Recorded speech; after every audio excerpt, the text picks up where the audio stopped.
Identifikasi aset-aset di komunitas SMP Negeri 2 ini.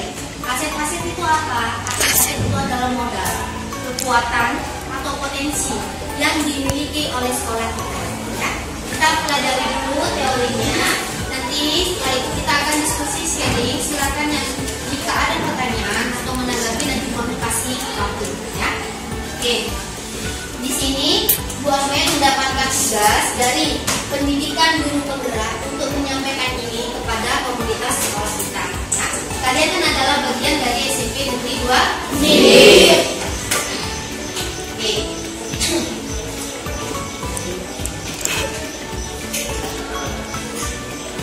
Adapun tujuannya adalah mampu menghubungkan materi modul ini dengan modul-modul yang didapatkan sebelumnya. Maksudnya di sini kami ingin menyampaikan bagaimana cara mengidentifikasi mengenai aset-aset yang ada di sekolah. Ya. Sekolah itu sebagai ekosistem. Kemudian sekolah di sini menjelaskan ekosistem itu apa? Merupakan sebuah tata interaksi antara makhluk hidup dan unsur yang tidak hidup. Berarti makhluk hidup yang di sini ada guru, ada murid, ada tenaga TU, ya kan? Dan semua rekan-rekan yang ada di sini, karyawan juga. Kemudian dengan makhluk yang tak hidup, maka hidup berarti apa saja? Ada ruang kelas, ada ruang guru, ada apa lagi? Ruang TU, ruang perpustakaan, laboratorium, dan masih banyak lagi, ya. Sebuah ekosistem mencirikan satu pola hubungan yang saling menunjang pada sebuah teritorial atau lingkungan tertentu. Jika diibaratkan sebagai sebuah ekosistem, sekolah adalah sebuah bentuk interaksi. Jadi sekolah ini adalah interaksi antara komponen yang hidup dengan tak hidup, atau antara komponen sesama yang hidup. Contoh, interaksi antara guru dengan murid, ya kan? Saya di sini berdiri karena ada kalian semua. Mana mungkin di sini gua milik diri kalau ada muridnya. Kalian semua di sini hadir karena juga ada gurunya. Kan lucu kalau kalian hadir tapi tidak ada guru yang mengajar. Jadi kita saling berinteraksi, saling membutuhkan. Ya. Kemudian ada juga hubungan antara unsur yang hidup dengan tak hidup. Contoh, Anda ke kelas, butuh ruang kelas, meja dan kursi, itu adalah interaksi antara yang tak hidup dengan yang hidup. Ya. Kedua unsur ini saling berinteraksi satu sama lain sehingga mampu menciptakan hubungan yang selaras dan harmonis. Ya. Dalam ekosistem sekolah, faktor-faktor biotik akan saling mempengaruhi dan membutuhkan keterlibatan aktif satu sama lainnya. Jadi di sini kita juga membutuhkan rekan-rekan guru, juga membutuhkan para karyawan TU untuk menjaga perpustakaan, menjaga laboratorium. Kemudian, nah, faktor-faktor biotik yang ada tadi sudah saya sebutkan. Ada apa saja yang biotik yang hidup? Murid, guru, staf,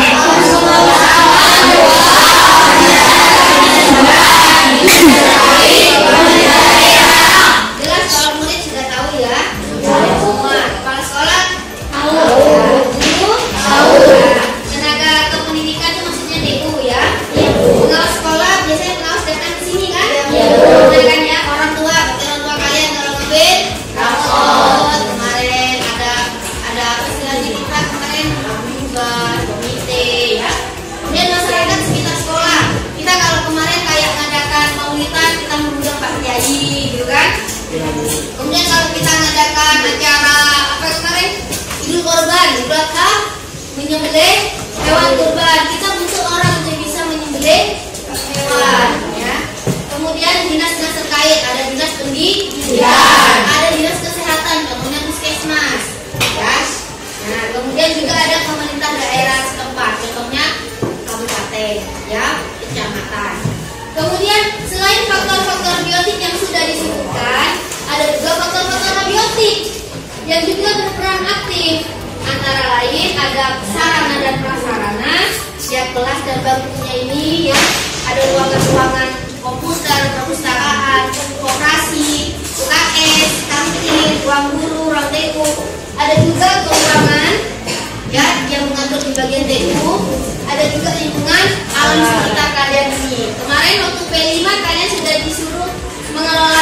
pohon kan, masih ingat? Kemarin disuruh apa?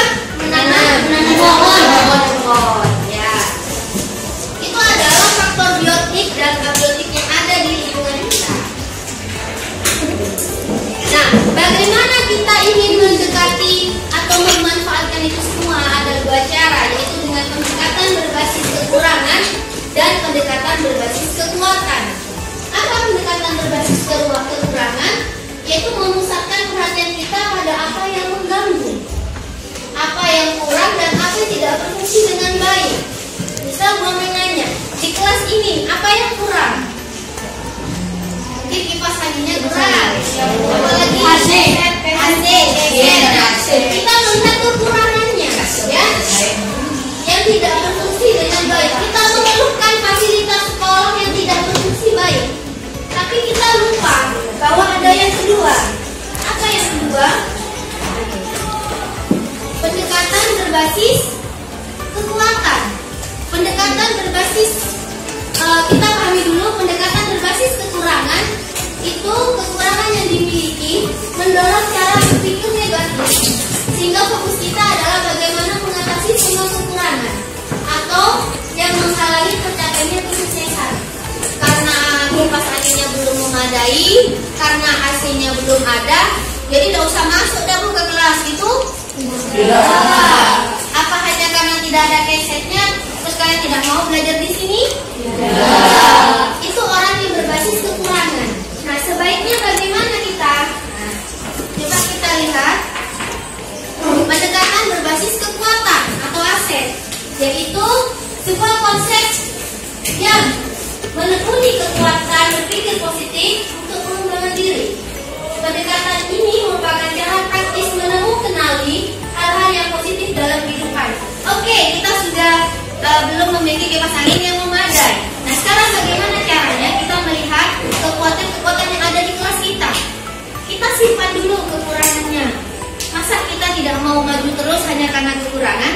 Tidak. Nah, kita memiliki kekuatan apa di sini? Dengan kekuatan yang kita miliki terus maju, ya kan? Untuk memperbaiki hal-hal yang lain, ya kan? Untuk memperbaiki masalah, kata Marcel, betul. Jadi kalau kita punya suatu masalah, kita lihat bagaimana kita menyelesaikan ini, melihat dari pendekatan contohnya kekuatan, ya kan? Contohnya kelompok ini. Sekarang ada tugas atau masalah tentang membuat proposal. Kalian kan mungkin kekurangannya belum punya spidol atau masih belum punya ide, tapi kalian lupa bahwa di masing-masing anggota ini punya kekuatan. Kita lupakan dulu kekurangannya. Misal, Mas ini kekuatannya pintar di IT, berarti nanti dimanfaatkan dalam hal mengetik. Misal Mbak ini kekuatannya di bidang idenya banyak, berarti nanti dia bisa kita explore untuk menyampaikan idenya. Misalkan Mbak ini dia seninya bagus, nanti bagian mengukir gitu kan ya, misal. Kemudian yang Mbak ini misalkan saya nanti desainnya bagian begini, ya udah nanti Mbak ini yang mendesain misalkan. Nanti kayak gini kegiatannya ya, buat kegiatannya begini. Dan ini bagian saya pandai bicara dan tidak menyampaikan ke orang. Nah, berarti Mas ini yang presentasi. Kita akhirnya mengetahui kekuatan dari masing-masing anggota. Dari kekuatan yang dimiliki, tercapai nggak tujuannya? Itu maksudnya. Kalau hanya memikirkan kekurangan, kira-kira selesai nggak permasalahan? Tidak. Kata Marcel tadi. Ya, kalau kita berbasis permasalahan, maka tujuan kita tidak akan tercapai. Sekarang, apa perbedaan berbasis pada kekurangan dan berbasis pada kekuatan? Apa perbedaannya? Coba kita lihat. Kalau ini fokus pada permasalahannya, berputar pada masalah utama, itu aja yang dibahas. Gimana ini kita tidak bisa mengerjakan ini karena kita tidak punya ini, tidak punyanya yang dibahas. Kemudian mengidentifikasi kebutuhan dan kekurangan, selalu bertanya apa yang kurang, tidak langsung bergerak. Fokus mencari bantuan dari pihak lain. Tapi kalau berbasis kekuatan, fokus pada kekuatan yang dimiliki masing-masing. Kamu bisa apa, gitu kan? Oh iya, saya tidak punya spidol, ya udah kita akali pakai yang lain, kan gitu. Ya, membayangkan masa depan, gimana caranya tujuan tujuan kita tercapai. Berpikir tentang kesuksesan. Kalau acara kalian sukses, siapa yang senang? Kalau itu sendiri kan diri kita sendiri. Kalau misalkan kamu bisa memberikan hal yang terbaik untuk orang lain, mengorganisasikan kompetensi dan sumber daya yang ada di setiap anggota. Itu kalau kelompok kecil. Kalau sekolah sama, ya. Kemudian berikutnya,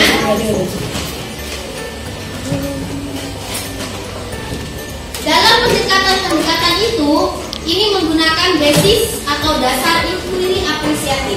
Atau apa itu inquiry apresiatif? Inquiry apresiatif itu adalah memanfaatkan kekuatan yang ada dalam suatu kelompok atau komunitas untuk mencapai suatu tujuan tertentu. Jadi dia berbasis pada kekuatan atau potensi, ya. Di sini. Sehingga kita bisa menyelesaikan suatu masalah masyarakat.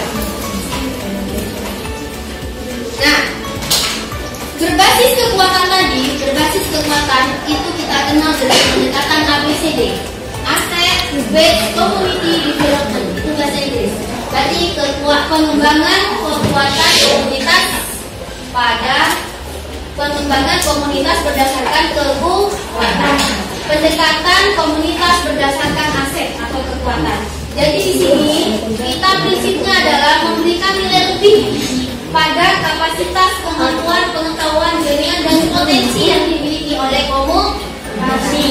Jadi nanti kalau kalian dalam bentuk kelompok kayak tadi, Bu, ini sudah mau bekerja, Bu, saya sendiri yang bekerja. Nah, gimana caranya dalam satu kelompok itu berkolaborasi? Nanti berkolaborasi. Apa berkolaborasi? Bekerja sama. Bekerja sama. Jangan dikumpulkan oleh satu orang yang bekerja. Yang mikir dia, yang kerja dia.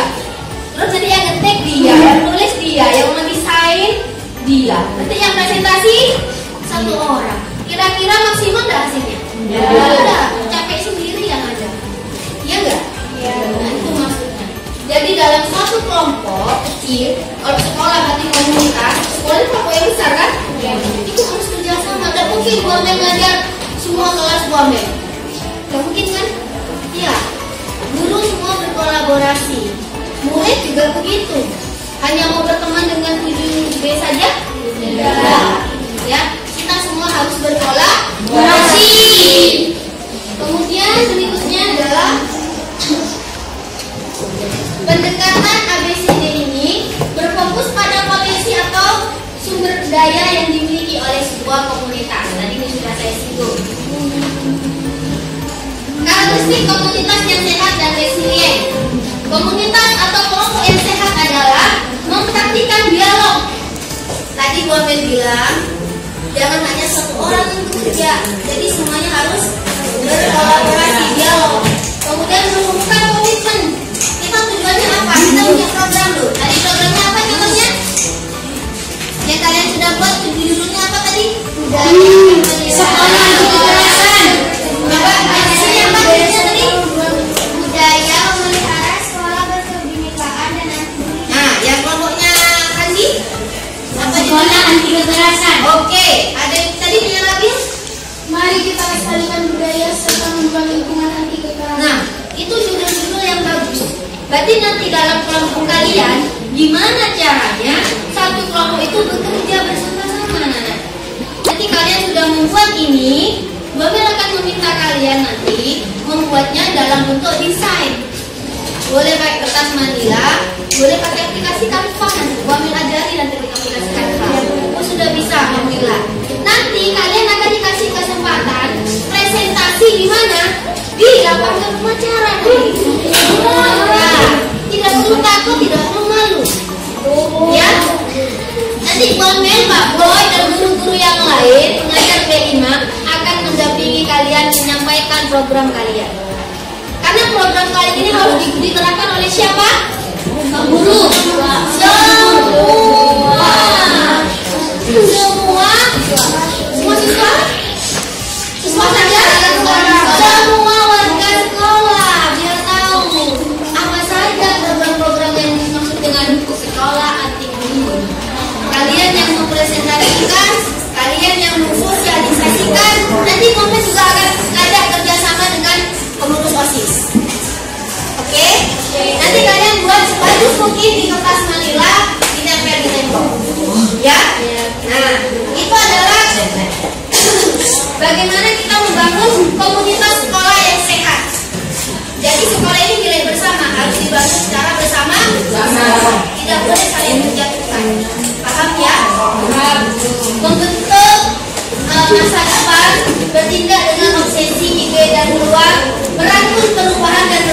jawab. Nah, Bomen bilang tadi bekerja bersama-sama, tanggung jawab bersama, merangkul secara bersama-sama sehingga menghasilkan kepemimpinan.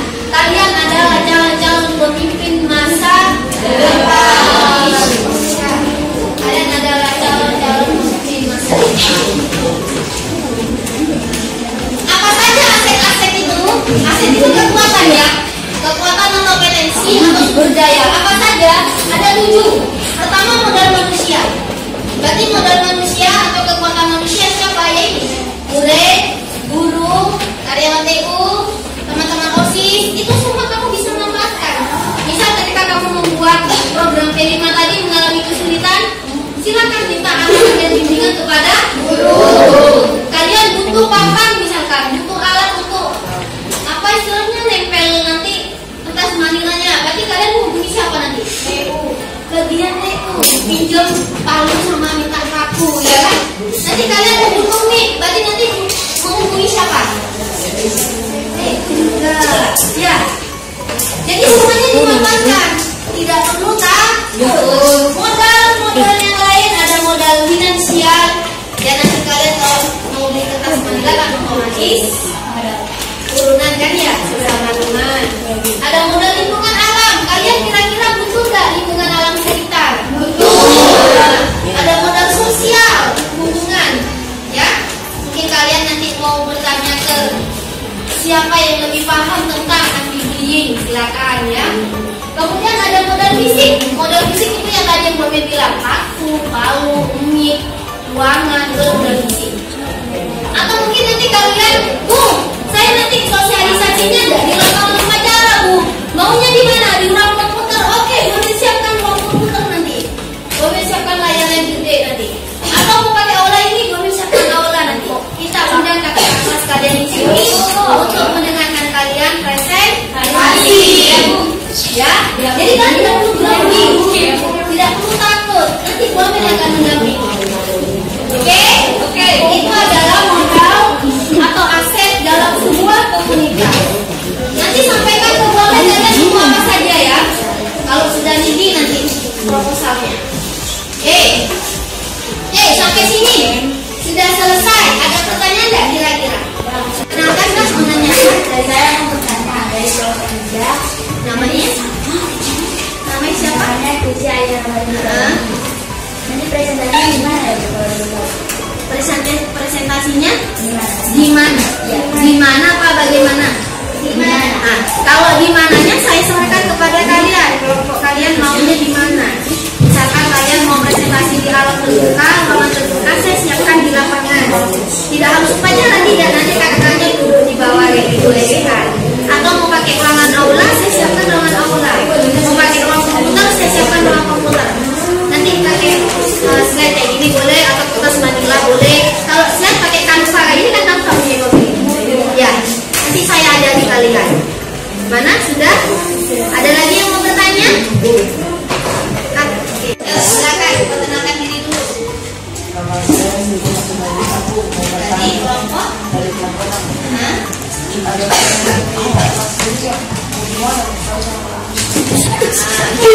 Nanti misalkan pakai ruangan aula. Nanti ini di door, ya.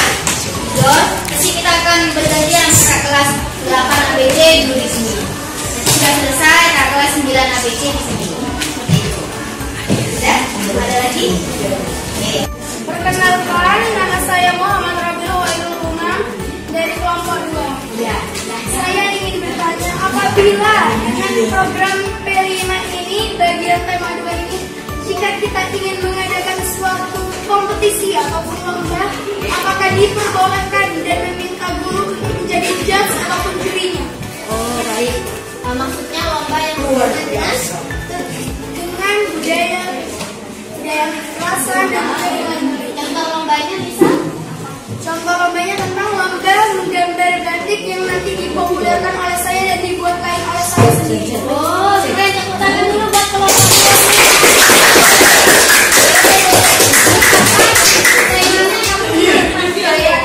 Kamu kan mengambil apendis sesuatu yang ada di sini. Terus kalian mengadakan lomba, boleh?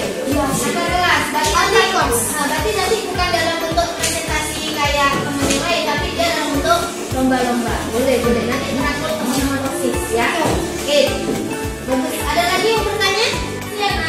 Tadi sekitar